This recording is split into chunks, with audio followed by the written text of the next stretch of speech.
laid out everything that I'm going to need for this. I've got my colander for draining the butter beans, I've got a knife, I've got a bowl, I've got a grater, I've got my chopping board, I've got my cheese, my eggs, my butter beans, spinach, courgette and puff pastry. The next thing I'm going to do is turn my oven on.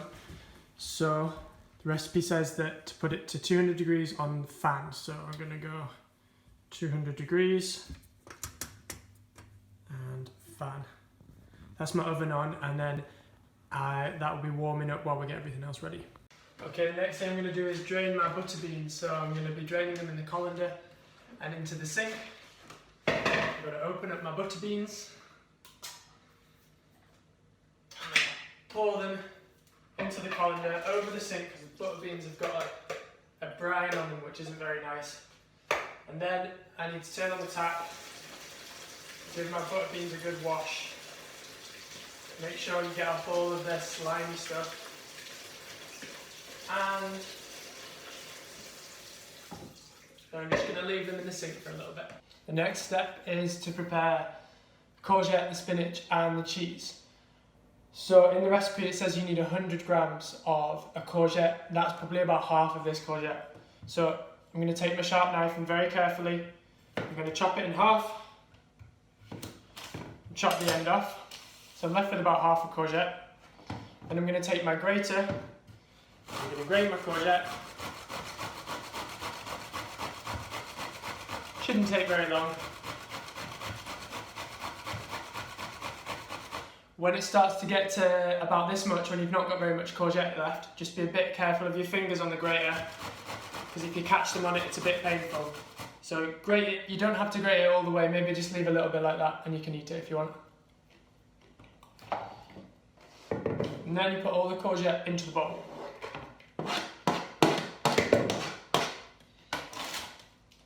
Make sure you give the grater a little clean off, because we're going to use that again in a sec.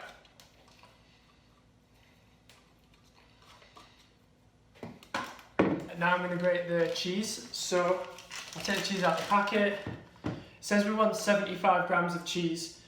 This block is 400 grams. So basically, I'm going to divide it basically into quarters. 75 grams is a bit less than a quarter. So I'm going to roughly think about where half is. I'll put my knife on half. And then from half, I'm going to go half it again. And then maybe a little bit less. That's probably about 75 grams. Don't need to be too accurate. If you want to weigh it, you can, but I don't think it really matters for this recipe. And then I'm going to grate that again. Again, as you start to get near the end, like maybe that much cheese, watch your fingers. When you get to that last bit, I suggest just eating it. And then we can pop the cheese into the bowl, along with the courgette.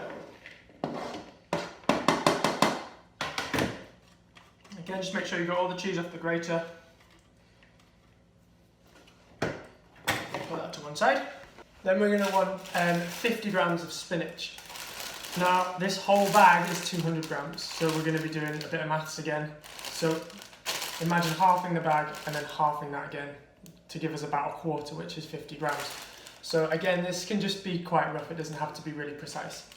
So half of it, I'm going to say is in the middle, half of that again. I'm just going to take out a really big handful, and maybe a bit more. So I've probably got about that much spinach. Again, this doesn't need to be that accurate. And then it said just to chop up our spinach really finely. Okay, so just be careful when you're chopping with this. Make sure, remember you've got a sharp knife in your hands, so make sure not to have your fingers near the sharp knife.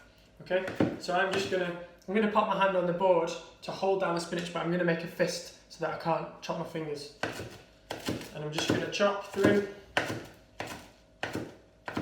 I'm gonna go one way and then the other way. A good technique for this is sometimes just holding both sides of the knife like this, so that you can just chop through your spinach. And it says to chop it finely, so I'm just going to keep going backwards and forwards over the spinach like that. And then I'm going to make it into a bit of a, I'm going to bring it all back together again and then chop through again. I'm going to keep doing that until it's really nice and fine.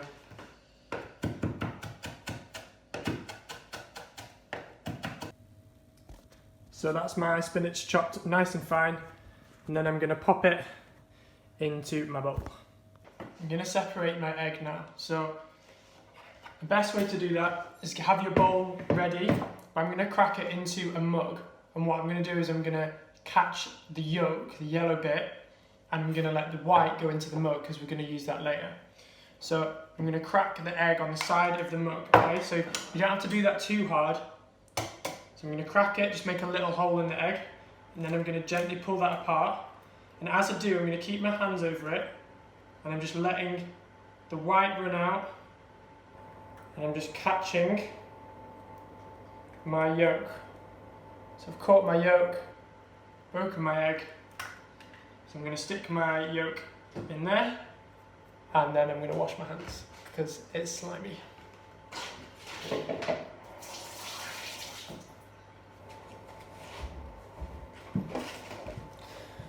Now I can add my butter beans, and I'm going to mash all this up together. They've just been sitting in the sink. I can pour my butter beans into this mixture. So now I've got my courgette, my cheese, my spinach, my butter beans and my egg yolk all in this bowl. And I'm going to mash this together, and then that's the filling for our pastries done. If you've got a potato masher, that's the best thing to use. If not, you could maybe do it with a fork, or if you like, you could even just do it with your hands. I'm going to try with a potato masher, see how I get on. Actually, I think I'd rather do it with my hands. That's much easier. You get mucky hands, but it's way easier to mix everything up. And really, just keep going through it and really scrunch it up. I think it's quite nice to mash up the butter beans a bit. You want the whole mixture to come together, and you're going to get very mucky hands. Just going to give it a little wipe off, get off all of the mixture, as much of the mixture back into the bowl as I can, and then I'll wash my hands. Time to get out my pastry.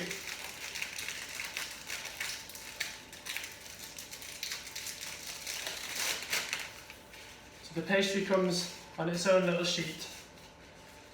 So you want to just get the whole thing out and then lay it down. Just on your chopping board's fine. Now I'm going to take a spoon and I'm going to spoon out my mixture. And I'm going to put it near to one side, but in by a couple of centimetres. So, and then we're going to just put it in a little, I'm going to put it out like this. I'll make it look a bit neater in a minute. Just want to get it all out first. Make sure you get everything from the bowl. Then I'm just going to use my spoon to make sure it's even. Plenty in there. And then I'm going to be rolling my pastry over. So roll that right over as far as I can. Roll this bit up to meet it.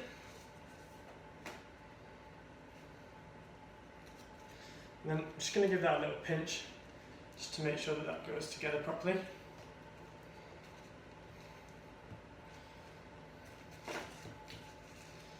And I think I'll give the ends a little pinch too. Okay, now we've got it in a nice long sausage, and I'm going to cut that into some strips. So it depends how big you want yours to be.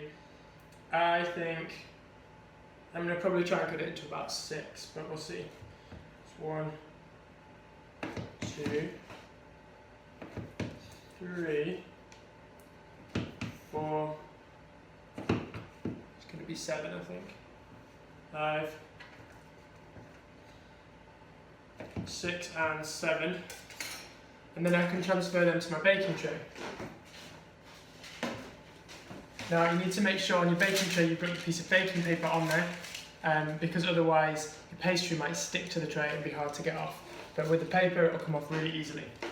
So I'm going to pop these on. And then I've got the egg white from before that I have stored in this mug. I'm going to just put a little bit on top. Now if you've got a brush, you can brush it on.